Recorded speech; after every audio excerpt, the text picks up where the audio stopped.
I'm ready to clarify. Yeah. If you have any doubts, you can ask me. I'm ready to clarify for the budget categories because you'll get a definite question that is relevant to the budgets actually. Because flexible budget, cash budget is very important in the examination point of view. So kindly go through it, cash budget, so that you will get a different question on it. Remaining budgets, we have so many budgets are there. Sales budget also there. Purchase budget is also there. These are functional area related budgets. In the functional area budgets, you will not get any huge questions. But cash budget, you will get different question because adjustments they will ask you. They will give you the some kind of information on the amount of cash budget, and basing upon the cash budget, we have to get a additional information also required for that. Basing upon that, we can prepare the cash budget. Okay, cash receipts and cash payments. Just have to consider, and basing upon that, we can prepare the cash budget in a 3 months or a quarter or 6 months or 1 year. That they can have to showcase in the problem level just to go through it. And another important point that I need to discuss the budget aspect. We can have very good important questions from the flexible budget as well as fixed budgets also. But flexible budget, you will get a different question just to go through it. That two things also will be there in your material part.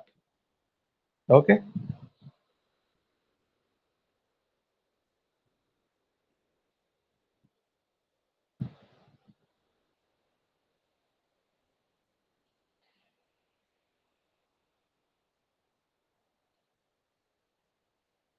So these are the about budget related information. Just you have to go through the material so that you will get a clear idea about the budget related information. Okay. Next important point that we will discuss about the variance analysis.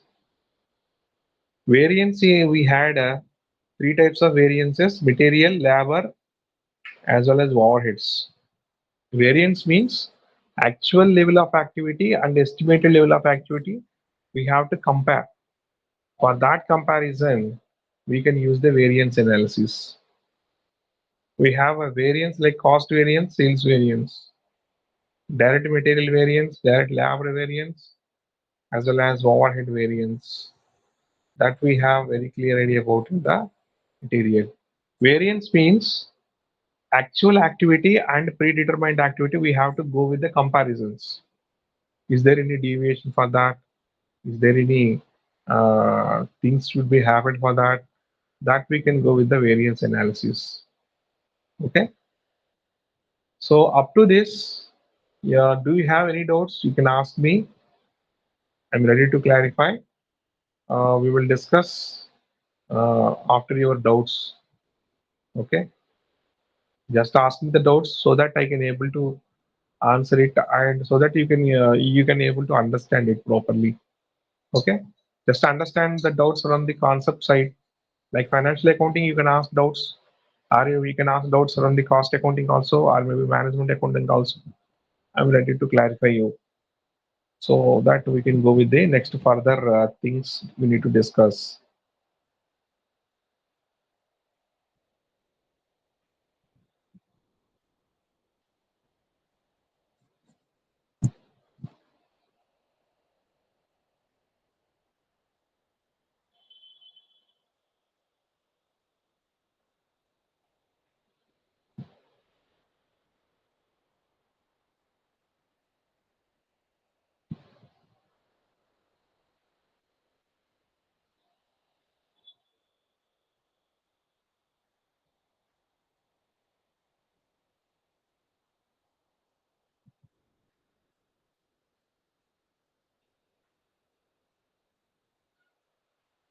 I think more doubts in it. Fine.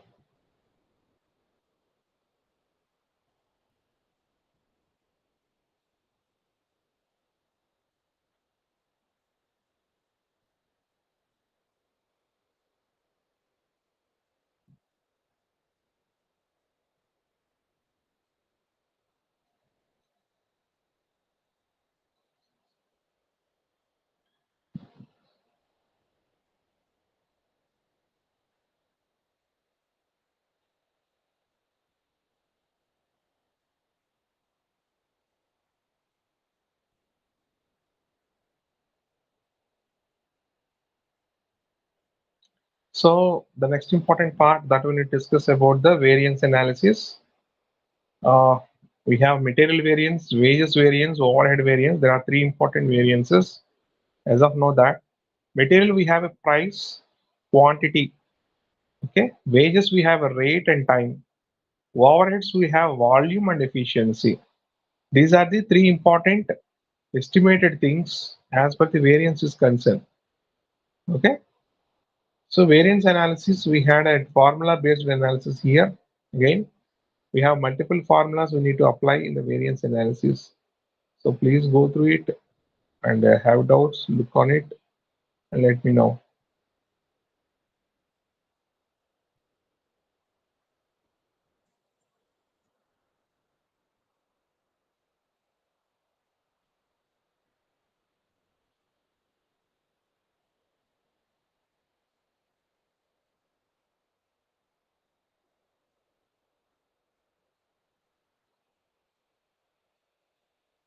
Now, the next important part is called financial statement analysis.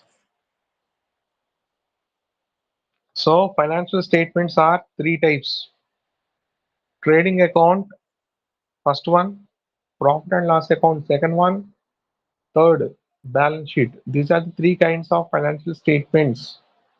Okay, don't confuse if anyone is asking, like, what are the financial statements? Simply, we just answer the answer. There are three kinds of financial statements. One is called trading account, another one is called profit and loss account, and third one is called balance sheet. These are the three kinds. Now, how do you prepare the financial statements analysis? Financial statement analysis we can have to prepare by using an appropriate tools. These tools are helpful to know about exact facts for to making an appropriate financial statements. What are the tools we had? Generally, there are multiple tools that we can have to analyze the financial statements. One, yeah, powerful tool is called trend analysis, common size statement, okay, comparative statement, ratio analysis, and funds flow statement, cash flow statement. These are called the tools. Tools are very much of useful to analyze the financial statements because financial statements are showing like a static in nature. There is no dynamic in nature. If we will not get any the variable related data, it should be always in static.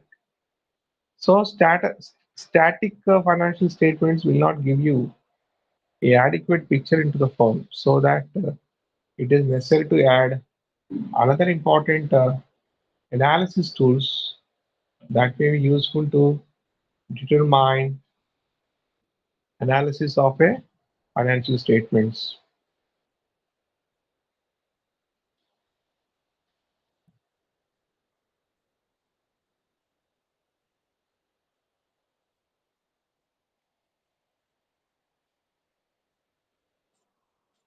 Right. So the next important thing is called financial statements overlook. We had in a material, it will give you a good analysis and a good overlook on financial statements. Generally, financial statements we can prepare on the amount of vertical statement and horizontal statement. Vertical statement we can prepare should not use any sort of rules and regulations. Directly, there is some procedure will be there so that we can have to identify the procedure. We can prepare the vertical statement. Whereas the horizontal statement, it is a rule based. Suppose as of now that we discussed earlier, nominal account rule. What is the rule for the nominal account? All expenses and losses and credit all gains and incomes. Expenses and losses should be recorded into the debit side. Gains and income should be recorded into the credit side. That rule we can follow and that rule we can apply as per the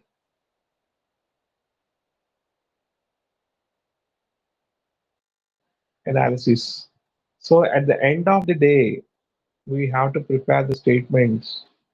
These statements are static in nature.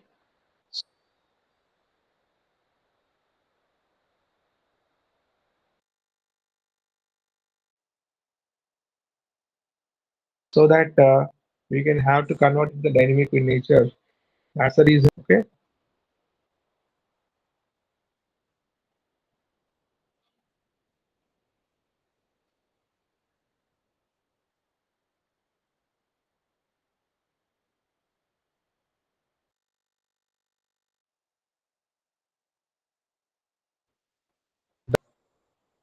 A ratio is a mathematical expression which shows the relationship between two interrelated variables.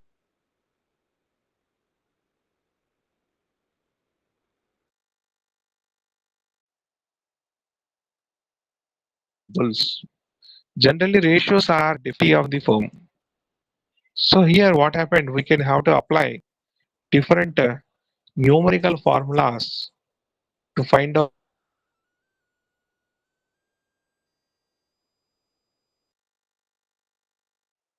the best quick ratio will be there. Absolute liquidity ratio also will be there. These are called short-term ratios.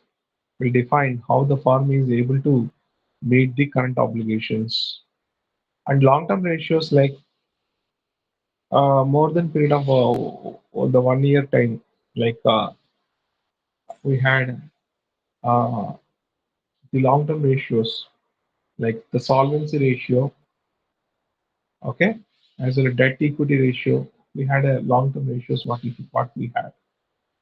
Both the current ratios are the short-term ratios and long-term ratios are very much of important to decide the company financial performance. Sometimes we can have to identify ratio analysis by using EV8 and EPS analysis. That is also very much of important as per the subject matter is concerned. Okay, so you'll get a definite question on it. What is ratio analysis and what are the classifications of ratios? Okay, long-term ratio and short-term ratio are the major classifications. Basing upon that, we can add many number of ratios. Even profitability ratios also we can calculate. Let us take an example: gross profit ratio. Gross profit divided by net sales into 100. Suppose if you want to calculate net sales, suppose net profit ratio, net sales divided by, sorry, uh, net profit divided by net sales into 100. That is the easiest way method what we need to calculate in the profitability ratios. What is ideal for the ratios? Generally, expenditure ratio should be less. Okay, current ratio should be 2 is to 1. Quick ratio should be 1 is to 1. Absolute liquidity ratio should be zero point 0.5. It depends upon the firm size and firm decisions. We can have to prepare the ratio analysis. Ratio is simply nothing but it is a mathematical expression that should have to understand in initial level. Okay, and the ratios are very much of useful for financial statement analysis. Suppose a company wants to go with analysis part in detail. In that scenario, it is necessary to prepare all the requisite ratios so that we can have able to understand the ratio part. Okay, so just to have a look on it, we'll take 5 minutes of break for this session. Later, we will continue the topic in MMPC 4. So, have any doubts?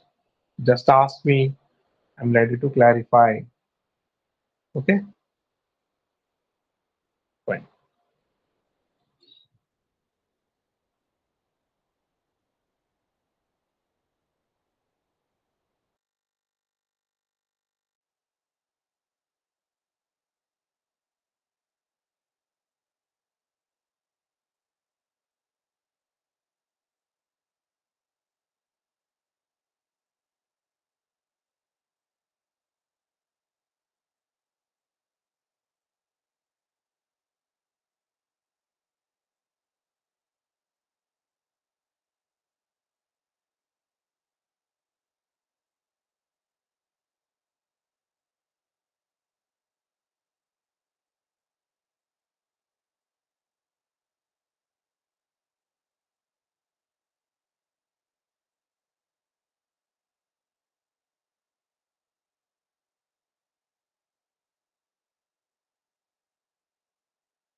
Okay, now welcome back to the session again.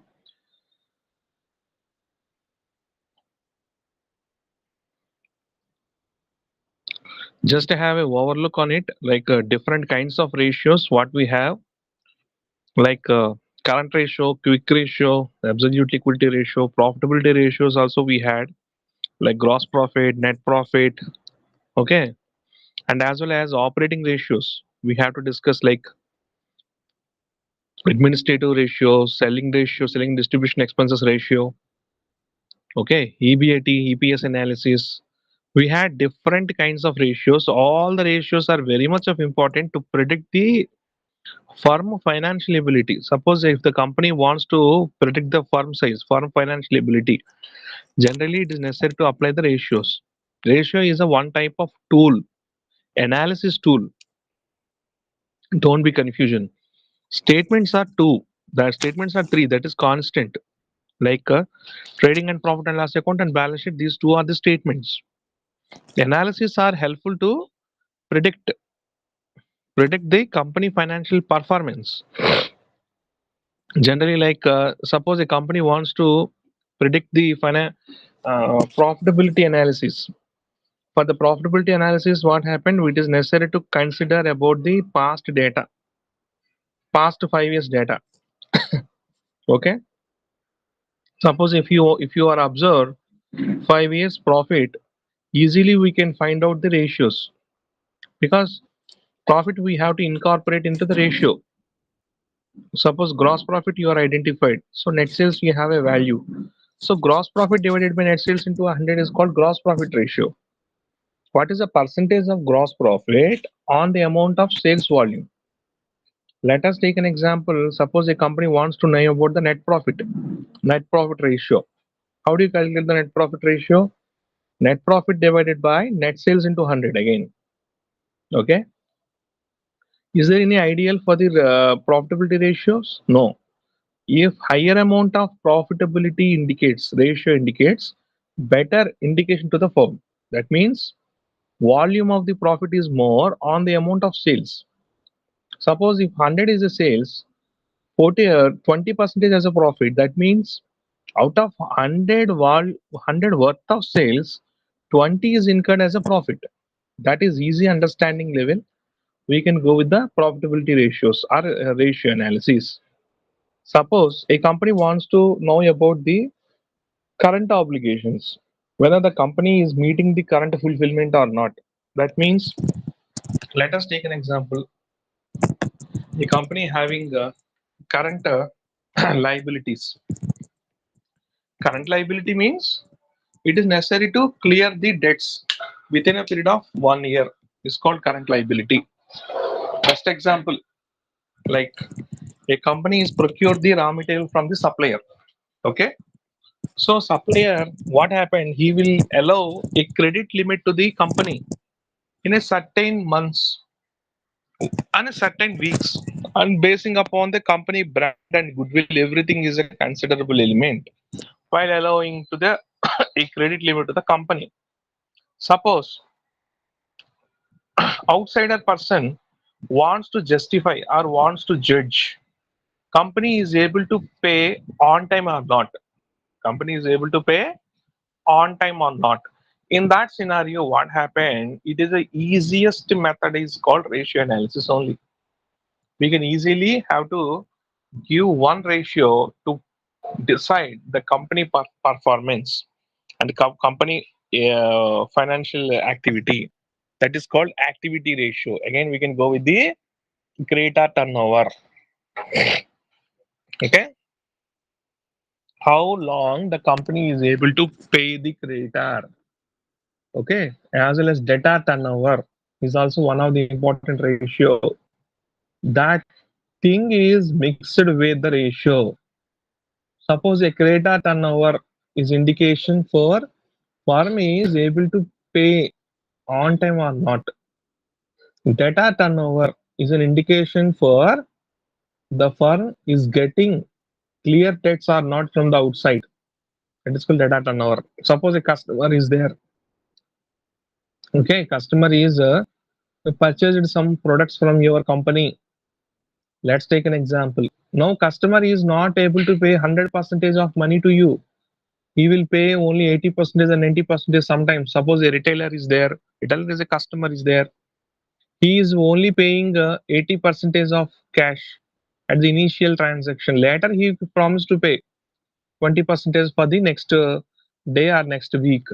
So here, data turnover is an indication for identify whether customer is able to paying or not on time. If he is not paying in on time means what happened? That is not good thing for the company side, and the company may not be agree with the customer terms and conditions. That's the reason ratio is a powerful weapon. We can apply multiple ratios to decide the company financial performance. Okay, and we had one more example like suppose a outsider like a person wants to predict the company balance sheet. Okay, company balance sheet, whether the company is going in a smoother way or not. In that scenario, again, ratio analysis will be helpful. Okay, simply debt and equity ratio will decide appropriate determination of capital of a firm. Debt and equity ratio proportion, how much debt is involving, how much equity is involving, that we can have to another indication for the firm. Generally, what happened, this debt and equity proportion is a useful determination for the capital structure actually. It is not necessary to discuss in the accounting part, but I'm saying some few words about the capital structure. Like some companies will maintain the debt proportion is more, equity proportion is less. Some companies will maintain the debt proportion is less and equity proportion will be more. There is a reverse obligation. Purely depends upon the firm size, like the company, what it is. That is also one of the important kind of nature where we can have to prepare an appropriate capital structure. Suppose a government company is there. Let's take an example. Government companies may not maintain adequate amount of equity capital. They can go with the more amount of debt capital because government company there is no guarantee of the profits. It is a service organization, so that they could not maintain more amount of equity capital. Capital is a formation. That capital formation defines the capital ability of the organization and also the structure of the balance sheet.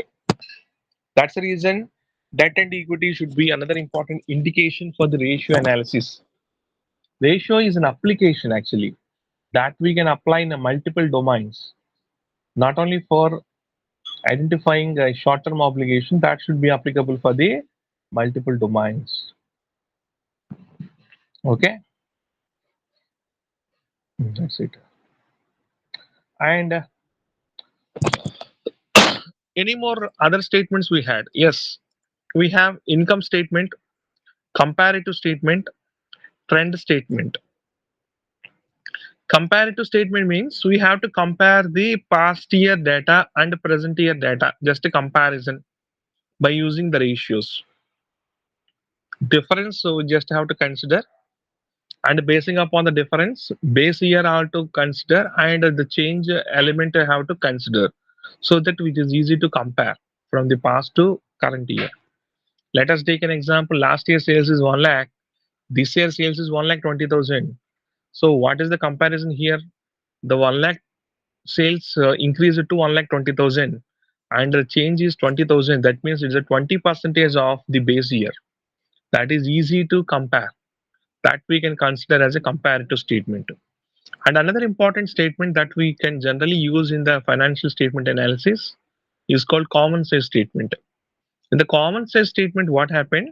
Say, generally, sales value we can have to consider as 100 percentage.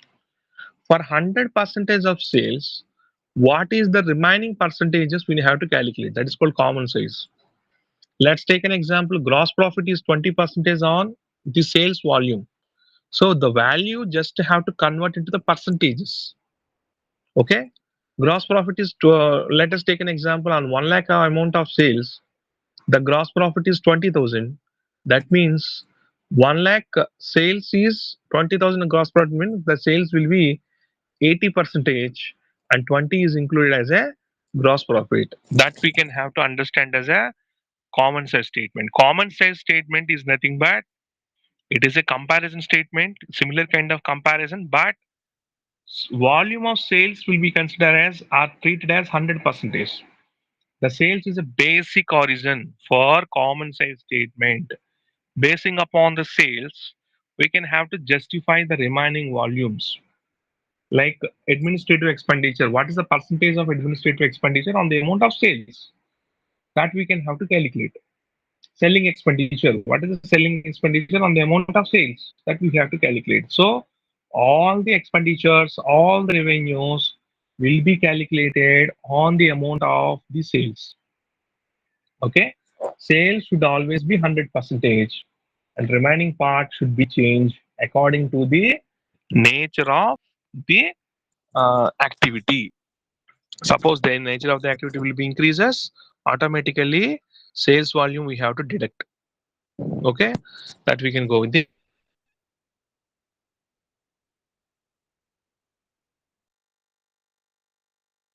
common sense statement. And trend analysis, what is trend analysis? We can okay, we have a bar diagrams, right? Bar diagrams, increasing or decreasing of bar diagram, sales volume of bar. Suppose last year is 1 lakh, this year is 1 lakh 20,000, and next year there is a chance of 1 lakh 30,000. Now we can have to showcase the bar. 1 lakh is a one bar, 1 lakh 20 is another bar, 1 lakh 30 is another bar. It is showing an increasing trend. Suppose there is a chance of decrease. Suppose let us take an example. Last year is 1 lakh, this year is 1.2, next year is 90,000 sales. Now it is a decreasing trend, so that you can easily identify by using a bar diagram. Bar or pie charts, line diagrams is a very good examples as per the trend analysis is concerned. Trend means a statistical, okay, information should be provided to the audience, okay, by using a graphical representation of data is called trend analysis. What, how do you prepare the graphical representation? By adopting the methods like by adopting the methods like the various activities that we can go with the trend analysis. Both the trend analysis, common sense statement, comparative statement, these are called analysis tools. Mind it the point. Very clear? Okay. Just I'm giving the overlook on it. Just to go through the material. Again, I'm saying just to go through the material so that you will get a clear information about this one. Because I'm explaining more means you will get a more confusion on it.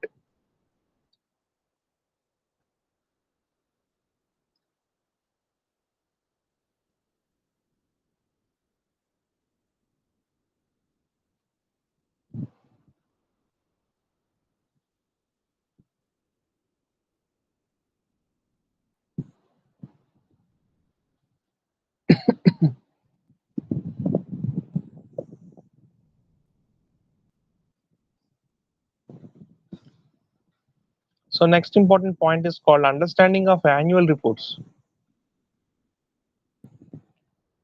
Annual reports are nothing but three important reports we can have to prepare: balance sheet and profit and loss account and cash flow statements. Why we need to prepare the balance sheet? Balance sheet is a exact information to get the financial status or the financial results of the firm. And a profit and loss account, why we need to prepare? Generally, it is necessary to predict lesser information about the profit or loss of the firm. That's why we can prepare the profit and loss account. And there is a mandatory report that we can have to showcase. That report is called cash flow statement. Earlier, cash flow statement is not important one, but later days, what happened? Cash flow statement is necessary to prepare all the financial institutions or manufacturing units. So balance sheet, we had the representation of liabilities and assets. So what are the liabilities we had? Current liability, long-term liability that we have to insert there, and as well as assets, we can have to insert like current assets, fixed assets, long-term assets that we have to insert into the asset side. So balance sheet is always balance that we need to remember always, and as well as cash flow statement also we need to prepare into the financial statement analysis or financial statement trending activity. What is cash flow?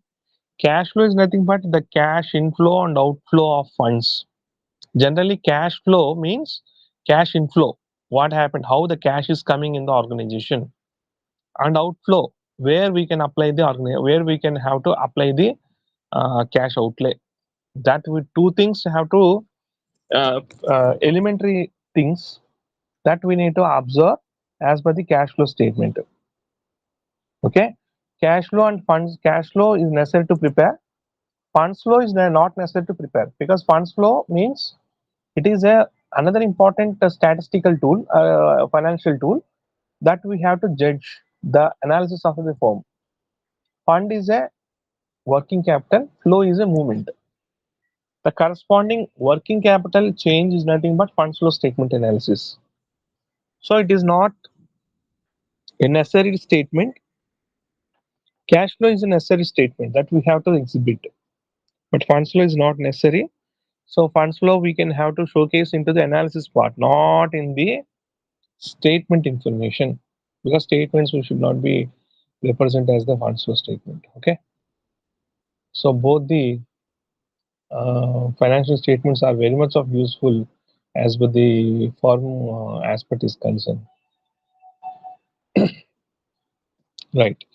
So I think you are able to following my class. Just go through it. I think she's left.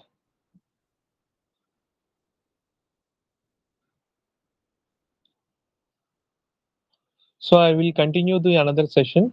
Kindly wait.